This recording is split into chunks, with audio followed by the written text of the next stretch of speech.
一個地獄級嘅龍，竟然養出一隻有3歲半咁長命嘅健康倉鼠，睇下呢集就可以知道係咩一回事噶啦。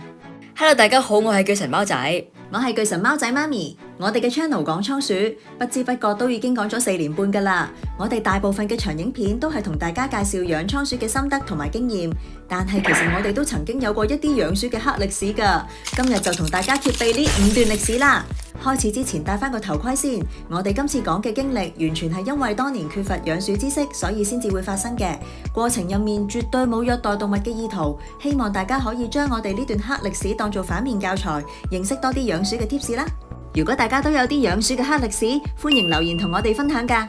去片呢件事發生喺20年前，呢隻就係我自己20年前養嘅倉鼠肥鼠啦。當時我仲係一個學生嚟嘅咋。你好似講過當時唔止養一隻倉鼠㗎喎。你講得啱啊！當時我同屋企人俾寵物店嘅 sales sell 下，就一次過買咗2隻熊仔鼠，而且仲要一齊養。呢個就係我第一個養鼠嘅黑歷史啦。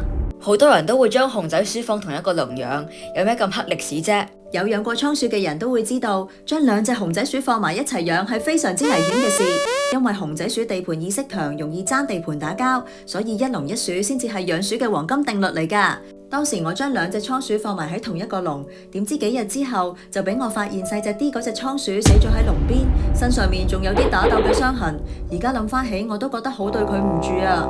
如果當初識得分開養，可能佢個結局就會唔同噶啦。所以養倉鼠，尤其係熊仔鼠，絕對建議大家要遵守一籠一鼠呢個規則，大家都唔想發生流血事件噶嘛，係咪？咁之後剩翻肥鼠一隻，仲有咩黑歷史呢？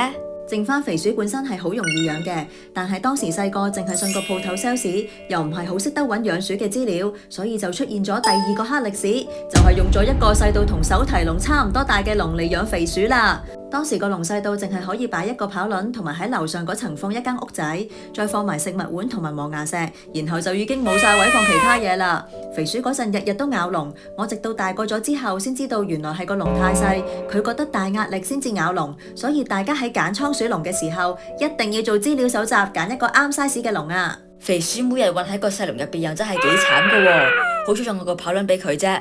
的確係好彩有個跑輪俾到佢，但係其實個跑輪就係我第3個黑歷史嚟啦。首先大家都應該會諗到個籠咁細，點會放得落一個大跑輪啦？所以個跑輪係好細，最多只係啱細品種嘅倉鼠用，絕對唔啱熊仔鼠用噶。你哋睇下呢幅相就會知個輪有幾細，基本上佢要彎晒腰先跑到，其實會影響佢腰骨嘅健康噶。咦，個跑輪中間有咁多大窿，咁樣肥鼠好容易叉隻腳入去受傷噶喎。係啊，個跑輪除咗 size 太細之外，佢個設計都可以係個陷阱嚟，所以呢個倉鼠跑輪絕對係反面教材。大家揀跑輪一定要揀啱鼠鼠 size 嘅跑輪，而且個輪中間最好係密封冇窿嘅，咁先啱倉鼠用噶。已經差唔多成個籠最重要嘅嘢都講晒，冇嘢可以再錯啦啩？咁你就真係錯啦！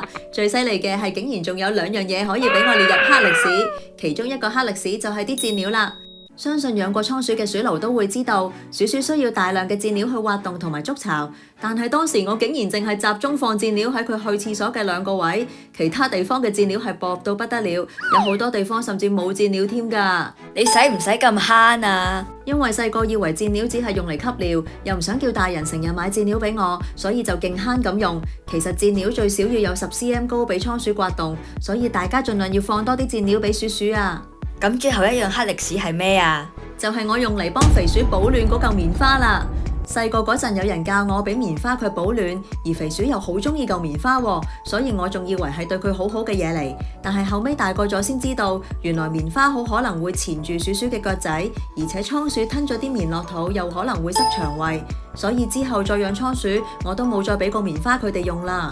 肥鼠好慘啊，要喺呢個地獄區嘅籠入邊過世，咁佢係咪好短命，好快就翻咗鼠星啦？咁又唔係喎，調翻轉肥鼠係我暫時養過最長命嘅倉鼠，佢最後成3歲半先翻鼠星噶。大家睇到呢度係咪 O 晒嘴呢？雖然當年細個唔識養鼠，但係我都有啲嘢係做啱咗嘅，例如我每日都有 keep 住同佢互動，保持食水乾淨，而且唔會成日俾肥鼠食零食。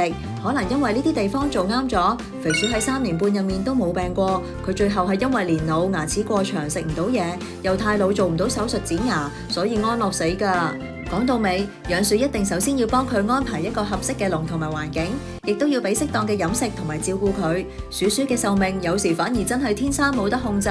你睇下，肥鼠住喺地獄級嘅籠就有3歲半咁長命，但係我哋之前一隻住喺豪華別墅嘅 Teddy 就反而3個月大就走咗啦。所以老土啲都要講句，記住要珍惜眼前鼠啊！如果大家仲想了解多啲養倉鼠要注意嘅嘢，歡迎撳呢度睇下㗎。中意我哋嘅影片就 subscribe 同俾個 like 啦，亦都歡迎大家撳超級港姐呢個掣請 Cookie 同 Donut 食嘢㗎。我哋下次再見，拜拜。